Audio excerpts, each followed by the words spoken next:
say.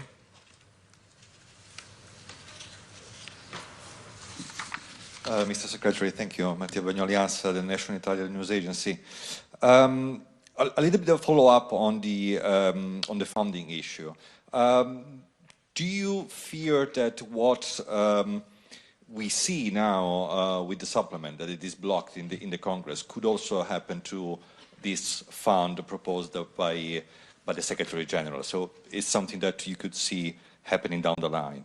And secondly, if I may, we know that during the ministerial you discussed also the future relationship with Russia. Can the West still do business with Moscow, so to speak, with Putin at the Kremlin, or a new phase is a prerequisite for a possible reset? Thank you. Thanks. Second part of the question first. Look, with any country, we're focused on policies, not personalities. What we're looking to see is what are Russia's policies, and unfortunately, tragically, horrifically, the policy at present is the ongoing aggression against Ukraine and the tremendous suffering that's bringing to Ukrainians and the threat that continues to pose not only to Ukraine, but to the very principles at the heart of the international system that countries rely on. So that countries can't simply go in and try to change the territory and borders of another country by force or determine the future of that country. Because we know if we leave that unchecked, then would-be aggressors everywhere will draw their own conclusions. And that makes for a world that's even more violent, unstable, and full of conflict.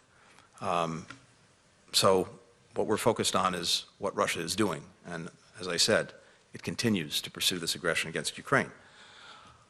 Again, with regard to funding, there are two things that I think are important. One, the immediate needs that Ukraine has to continue to resist effectively the aggression. That's where our supplemental comes in. That's where the assistance that the European Union announced is so critical. But we're also looking for ways to make sure that we can help Ukraine in the midterm and the long term develop a strong deterrent force, a strong defensive force, a strong force for the future. One that will require from us, all of us, far fewer resources than we've had to dedicate to Ukraine just in these past couple of years because of the urgency of the situation, but that will help Ukraine develop the military it needs for the future. And as you look at it, we're on a trajectory in the mid to long term where Ukraine will be able to stand very strongly on its own 2 feet militarily, economically, and democratically. The agreements, as I said, that individual countries are reaching with Ukraine on military cooperation and support, as well as the work that NATO will do, and more to come on that at the summit, that's going to make sure that the military leg is strong. We're driving private sector investment to Ukraine.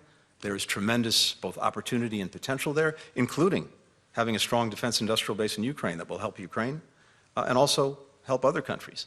And finally, given the process that the EU started on accession, that will continue to drive Ukraine's efforts to deepen its democracy. And so the future and the best possible rebuke to Vladimir Putin is a strong, successful Ukraine. And we're on a path to get there. But we have to make sure that Ukraine gets through the coming months and the coming period of time in the face of this aggression. And that's why the funds, including the supplemental, are so urgent.